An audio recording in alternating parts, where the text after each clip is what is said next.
Hi again, it's me, back with another video, and I'm going to try to be shorter this time. That last one, while it was necessary to do a lot of exposition, was probably a tad too long. I tried shortening it, but I'm going to try to be more succinct going forward and keep these shorter. So anyway, the next video is for what I do. It's going to be about the most recent video I completed, which is not on the screen, but it's called Pocket Supermodel, which is also from the same album, Years Not Days. I really have gotten fond of this song. This song was not originally going to be on the album because I couldn't get it figured out. I wrote it as kind of a dare. A friend of mine, Simon Endeacott in the United Kingdom, who I've become good friends with over the last year and a half, made a comment about his girlfriend being his pocket supermodel. Of course, he's quite a bit taller than she is. And I thought that was a great phrase. I said, I'd like to write a song like that, with that title. So I did. And I used bits and pieces of his recollections of the things they do together and bits and pieces of things I recollected that I do together with my significant other, and came up with this kind of funky little song. And I like it a lot, and it's kind of fun, and for me it's kind of fun. And so anyway, I thought it was a really good song for a video, because it seemed like when I played that album for people, the one song that seemed to stand out for most people was Supermodel, which was so bizarre because that was the song I thought was one of the weakest throwaways on the record, but everybody seemed to like that song. So it's like, well, let's do a video. So I came up with some ideas that I was going to try to shoot a live action one this time, because I'd done a longer animated video, then followed up by that rather lengthy and convoluted tornado video. And I wanted to do something a little more on the fly, a little more grab as go kind of thing, kind of a hit and run thing. And I hadn't really planned to shoot this video the day I did. I was going up to a medical appointment up the street, and I had to take the bus, and there's a line in the song about taking the bus home after having breakfast with the girl I was fond of. And so I thought, well, I'll just stick my phone out and shoot a shot of me saying those lyrics and riding the bus, and you see the bus window behind me, you see things moving. So I thought that'd be a nice shot. I can at least get this thing started. And I got it done, and then I kept thinking, well, maybe I should shoot some shots of me walking through the village where the medical building is, and take some video of that, of me doing the lyrics there. So next thing you know, I spent after the appointment, I spent another hour walking around Broad Ripple doing the rest of the song, or most of the song. Got home and had a ton of video, just me walking around talking to the camera.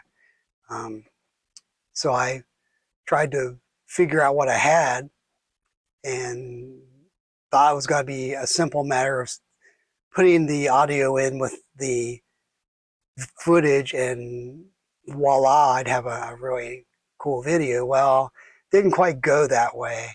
It wasn't quite as simple as that. I had to reckon with the fact that there were a lot of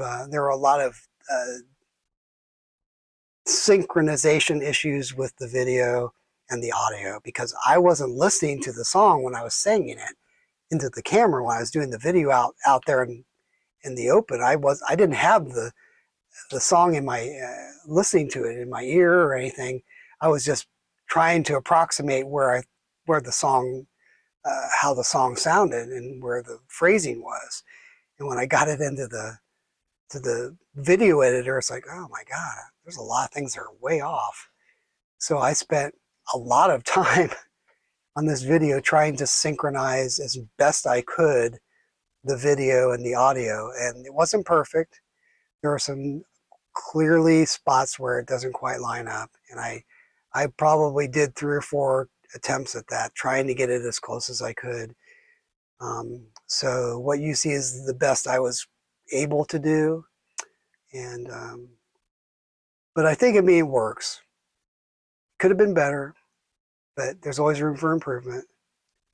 The other part that I wasn't sure about, I got all that done, and I had some spots I went out and I filmed some what they call secondary photography, so that there were things I could, like cutaway shots and things that I could be using for the flow of the song that would cut away from me and you would see other things going on.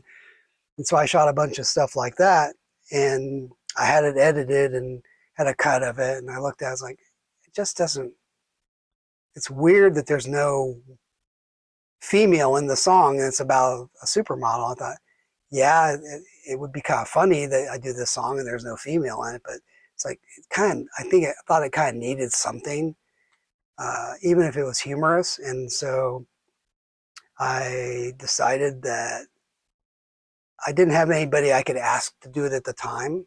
So what I thought I would do is I started hunting around in my daughter Maya's old toys, and I found a box of her different dolls, and I just went through and tried to find something that actually had all the pieces that weren't chewed off by dogs, or clothes were not available to put on them, and the hair wasn't all matted and cut to shreds, because Maya would go in and give them haircuts, wrap yarn around them, and just completely just do anything with those dolls she thought was fun.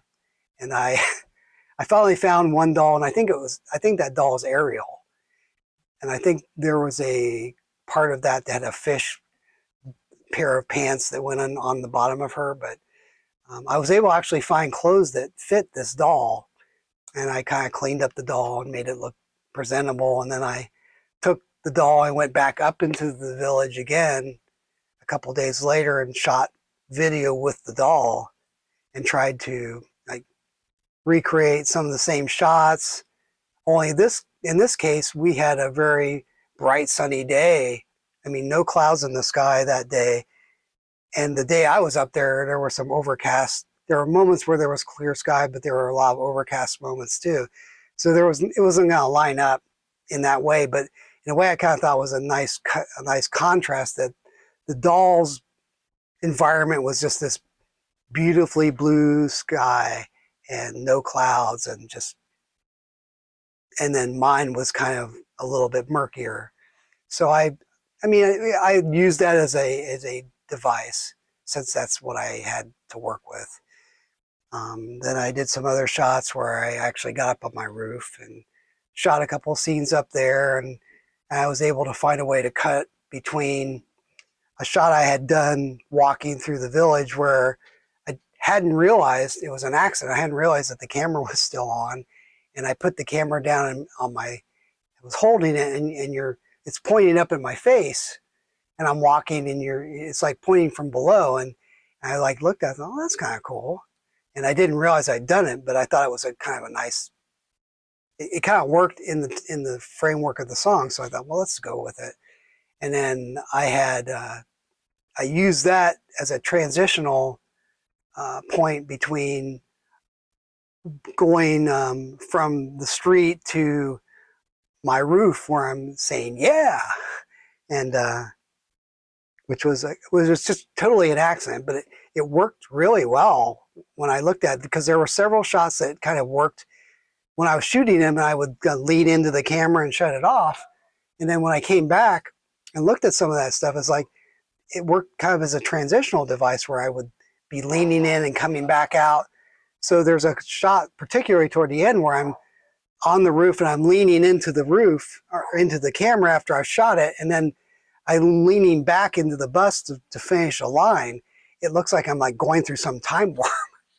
But I thought it was a total accident, as many things I do are. And so I used that as a I did, instead of discarding it, I embraced it and I used it, and I thought it worked in a pretty interesting way. So this was kind of a very cobbled together video that I didn't realize was going to be so challenging to finish because of the, let's say, the synchronization issues, and trying to find a way to complete the narrative, because I started a lot of the video projects I do, I kind of have ideas and I don't really have scripted ideas. And that's just the way I've worked, because sometimes I just think of something and I want to get it on video, and I try my best to get something consistently put together as I'm filming it. But a lot of times it will be an incomplete story, and I'll have to, okay, what's the other part I got to do to fill it in? And I got to do that with songs. I'll have a fairly completed song, and I go as far as I can with that inspiration, and then I got to come back, okay, I got to put this song, bring this song to a conclusion, or put this song together in a way that's coherent. I've got to find some device that encapsulates or puts things back into a structure that people will understand. And so that's the thing. It's kind of like half of what I come up with is just sort of on the fly, improvisational, and then the other half is like, then I got to structure that. I got to find a way to put that into a form that can be digestible and that has some kind of cognitive narrative that people can follow, or that it just has some logical flow to it. So that was the whole point of doing what I did with this song. And I don't know if it completely works as a story, but it does kind of have a narrative flow to it. And a lot of times I'm not like trying to tell a literal story, but I'm trying to get a certain kind of feeling across. And I think I definitely did that, but I don't know if I don't know if I told a very cohesive narrative, but I did my best. And I said it was just meant to be fun. And I wanted to be fun and kind of humorous and entertaining and maybe a little strange. And that, I think it was. So, video took about 2 weeks. Probably would have taken less time had I not had to go back and try to synchronize and go back and over a period of time try to line up as much of the audio as I could to get it to fit together right. And I think I did have to go back out a third time and shoot some additional video, because there were just some small pieces that I didn't think were there that I needed to complete this. And then after that, I think I was successfully able to like get it edited and kind of get the coloring to sort of be consistent throughout the video. So it was kind of meant to be similar to the video reset I did on Negative Space, where I just kind of went out and spent a day shooting video, doing different stuff, and then edited it together in some rhythmic way that made the song, made it a kind of interesting counterpoint to the video itself, to the audio itself, to the song. And it sort of falls into that same category. So seems like it was well received, or has been well received. So if you haven't seen it yet, check it out. Let me know what you think. I'm going to try to do one of these a month, because I think that's about right for me to kind of sum up what I've been working on. I would also conclude by saying that I am trying to work on a covers album. They're not songs that I picked out. They're songs that my friend Patrick picked out to do, and I've done 3 or 4 of them already. I'm trying to figure out how that's going to go.